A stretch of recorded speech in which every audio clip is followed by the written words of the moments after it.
అఖిలపక్ష నాయకులు పెద్దలు నాకంటే ముందు మాట్లాడిన మా కాటపల్లి గ్రామ నాయకులకు పత్రికా విలేకరులకు అందరికీ మా కాటపల్లి తరఫునే కాకుండా మన తెలంగాణ వ్యాప్తంగా కాలుష్యం అనేది ఎట్లా ఉంటుందనేది వివరంగా చెప్పిండ్రు. నేను ఒక 2 నిమిషాలు మాట్లాడి ముగిస్తాను. ఇక్కడ మన కాటపల్లిలో ఎంఆర్ఓ గారు కానీ ఎండిఓ గారు కానీ అక్కడ పోలీస్ స్టేషన్లో కానీ ప్రతి ఒక్క అధికారులకు మా కాటపల్లి గ్రామస్తులు అందులో మేము కూడా అందరం వివరించుకున్నాం.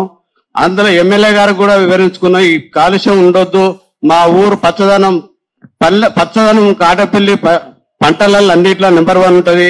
ఈ కాలుష్యం వల్ల పంటలు నష్టపోతాం అని చెప్పుకుంటే ఎమ్మెల్యే గారు చేంజ్ చేశారంటే ఆయన కాటపల్లిలో గ్రామ పంచాయతీ రికార్డు సంబంధిత అధికారులు తీసుకొస్తారు కానీ ఆయన కాటపల్లి గ్రామ పంచాయతీ రికార్డు తీసుకొచ్చి అయ్యో కాటపల్లి గ్రామ సర్పంచ్ పర్మిషన్ ఇచ్చిండే అంటే గ్రామ సర్పంచ్ పర్మిషన్ ఇచ్చడానికి ఏముంటుంది, ఒక ఫ్యాక్టరీ సర్పంచ్ పర్మిషన్ ఇవ్వడానికి ఏముండదు. ఆయన కావాలని ఫ్యాక్టరీ పని చేపిస్తుంది రాలే, కాటపల్లి సర్పంచ్ బురద చల్లడానికి వచ్చిండు ఎమ్మెల్యే గారు. ఇక్కడి నుంచి అయినా ఎమ్మెల్యే గారు తలుసుకుంటే ఆ ఫ్యాక్టరీ మూతపడడానికి ఒక 1 నెల రోజులు టైం పట్టది. ఇక్కడి నుంచి అయినా ఎమ్మెల్యే గారిని మేము అవసరానికి ఊళ్ళకి కూడా రానిము తలుసుకుంటే. ఎందుకంటే ఆయన నిజంగా ఒక ఎమ్మెల్యే ప్రజాప్రతినిధి, 153 గ్రామాలకు ఎమ్మెల్యే.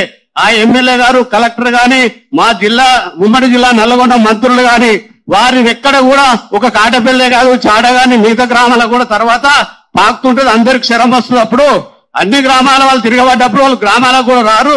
వీళ్ళు ఖచ్చితంగా దీన్ని ఫ్యాక్టరీ మూవించాలని కోరుతున్నాం.